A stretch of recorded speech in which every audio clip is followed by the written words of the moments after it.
The police told me not to say anything publicly. Not online. Not to neighbors. Not to family. They said if I talk about it, people will panic. And they don't want panic. They want peace. But I don't sleep anymore. I can't. Not after what I saw under my bed.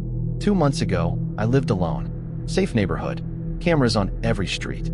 My apartment was on the 2nd floor, and the main gate always stayed locked. The kind of place where people say, nothing bad happens here. The first night, I heard something under my bed. It didn't sound like movement.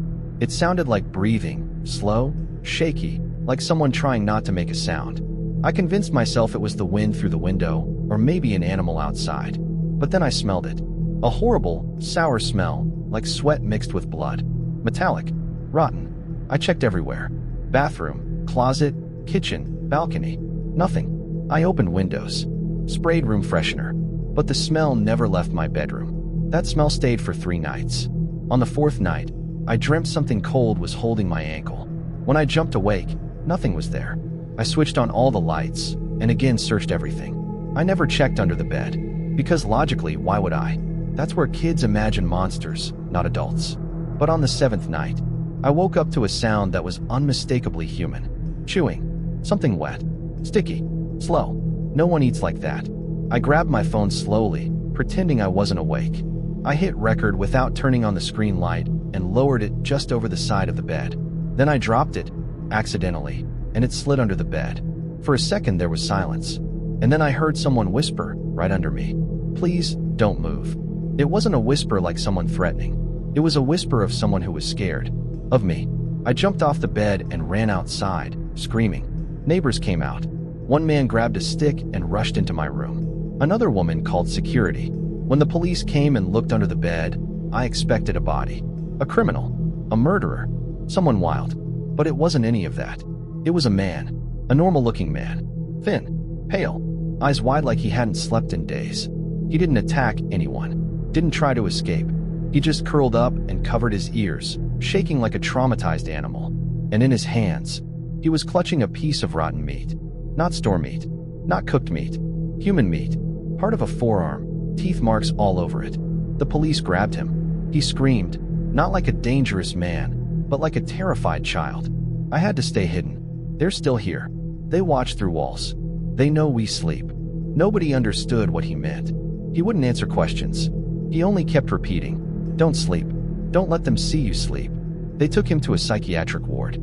The officers told me to stay quiet. They said if people hear someone lived under a bed for weeks without being noticed, they'll be too scared to sleep. They'll start checking furniture, panicking, thinking someone is in their home. They don't want people afraid at night. They need people to sleep. But here's what the police didn't tell the public. The man wasn't alone. When they checked his fingerprints, they discovered something terrifying. He wasn't a criminal. He wasn't missing. He belonged to a group. A small cult.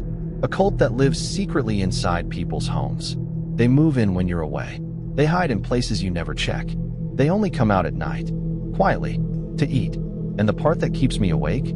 The officers found hair, blood traces, and gnaw marks inside other apartments in my building. Not on doors. Not on windows. They were on furniture. Beds. Couches. Cupboards. Sofas. Hidden places where people think they are alone. Places no one ever checks. Places where someone could be watching you sleep right now. The police don't want panic.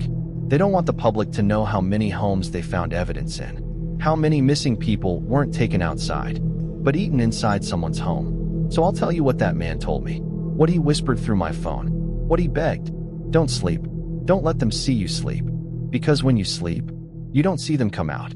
You don't hear them breathe. Right next to your face. Until it's too late. People always say apartment living is noisy. Footsteps. Neighbors fighting.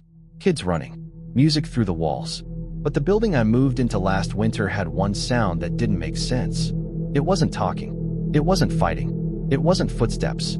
It was breathing. Not loud breathing. Not sick breathing. Just long, steady breaths coming from inside my bedroom wall. At first, I thought it was pipes.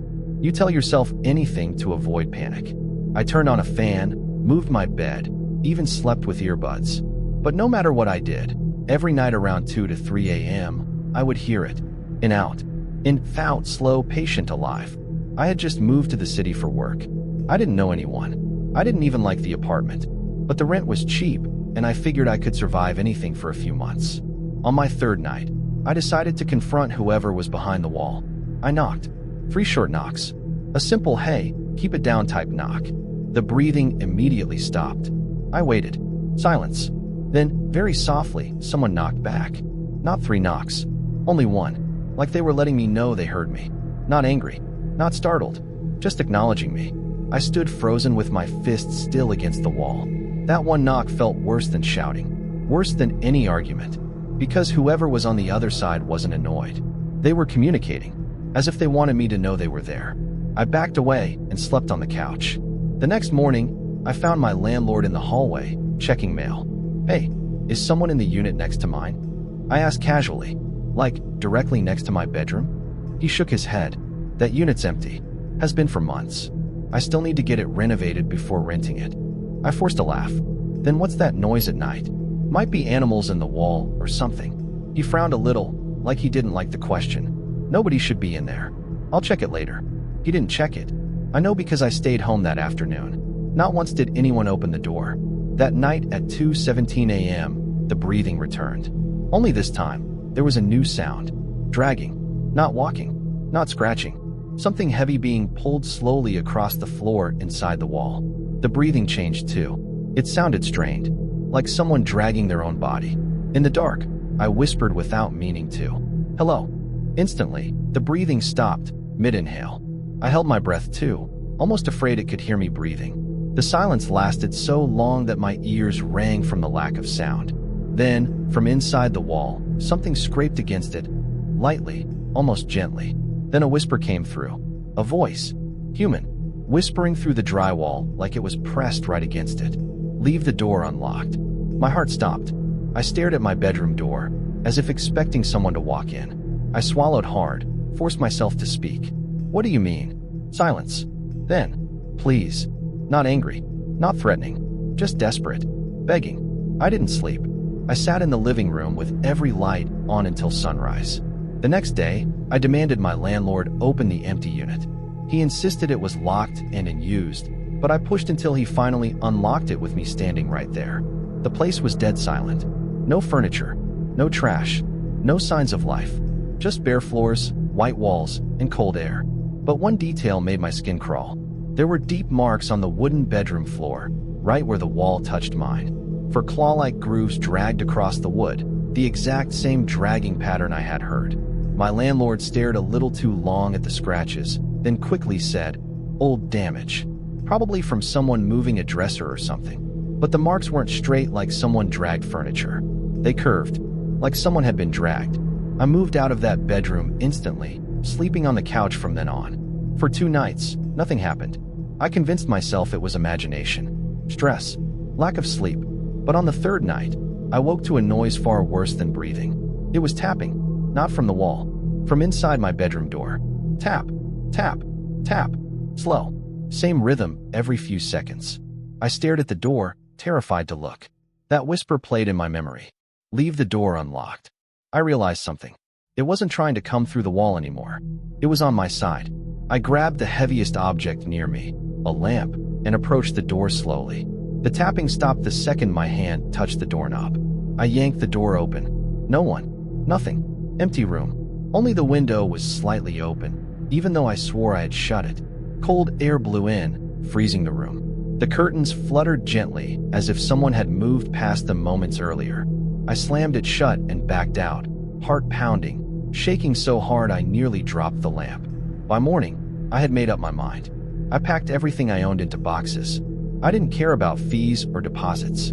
I was leaving. 2 days later, as I was moving the last box to the elevator, an old woman from the 3rd floor stopped me. "You're leaving already?" she asked. "Yeah," I muttered, forcing a smile. "Noisy neighbor." Her face went pale. "You were in 2B, weren't you?" "Yes, why?" She looked around like she was afraid someone might hear her whisper. "No one should live next to 2A. Not anymore. Someone died in there. A man. Locked in. Couldn't get out. Renovation sealed him in by mistake." I froze. Locked inside. How did no one hear him? She swallowed hard. "They did. But the last thing he said before he died was begging someone to unlock the door. And after that, nobody wanted to answer." I felt sick. What happened to the walls? I whispered. She looked at me with eyes that seemed older than her face. Walls don't stop lonely people, especially ones who think someone is finally listening. I left without another word. That was months ago. I now live in a busy building, noisy neighbors everywhere. I thought I'd be thankful for the sound. Except sometimes, late at night, when everything finally becomes quiet, I still hear breathing. Not through a wall this time, through a vent. Slow, steady, like someone finally found another way in. And when I lie awake, pretending not to hear it, I can tell the breathing isn't random. It's waiting, listening, like it's checking if I'm awake. I worked as a night janitor in a small hospital in Nevada. Old building, weak lights, narrow hallways, the kind where silence feels too loud. My shift was 11 p.m. to 6 a.m. Most nights were routine. Clean rooms after patients were discharged, mop floors, empty trash. No drama. But one rule confused me from the very first day. Do not open the curtains in room 309. Do not touch them. Do not clean near them. Do not go inside unless instructed. They never explained why. Just repeated it like a warning. Everyone avoided that room. Even doctors. Even security. The curtains stayed closed 24/7. Not a gap. Not a fold open. Completely sealed around the bed. The weird part. Room 309 had no patient. No name on the door. No chart. Still, every night I saw someone listed as occupied. One night, around 2:20 a.m., I was refilling sanitizer stations when I heard a slow tapping sound coming from down the hallway. Not footsteps. Not something falling. Tap, tap, tap. Almost like bones knocking on metal. It was coming from room 309. I stepped closer. The lights in the hall dimmed as if something was blocking the sensor. But no one was there. I put my ear near the door. The tapping stopped. Then I heard breathing. Slow, raspy, like air moving through a throat full of broken glass. The doorknob began to turn. Not fast, not aggressively, just slowly, like someone inside was trying to test if the lock still worked. I backed away so fast I dropped my sanitizer bottle. The noise echoed, and suddenly the breathing inside the room stopped. The next morning, I asked a nurse who'd worked there for years, "Why can't we open the curtains in 309? She stared at me like I'd asked something forbidden. She whispered, "Just don't. It's not empty." That's all she said. The following night, the alarms went off at 3:11 a.m. Not fire alarms, patient restraints alarms, meaning someone was moving in a manner they shouldn't be. The system displayed the alert. Room 309, activity detected. But the room had no registered patient. Security ran to check. I stood in the hallway holding my mop tightly like a weapon, though I knew it wouldn't help. Inside the room, nothing looked different, but the curtains were trembling, like something behind them was breathing or shaking. The head of security instructed 2 guards to hold the curtain closed while he looked for an opening to peek behind it. For a moment, everything went still. Silence, so heavy we could hear our own heartbeats. Then something slammed against the curtain with such force that both guards went flying backwards as if hit by a human body. Not pushed, thrown. One man's nose broke on impact. Blood splattered across the floor.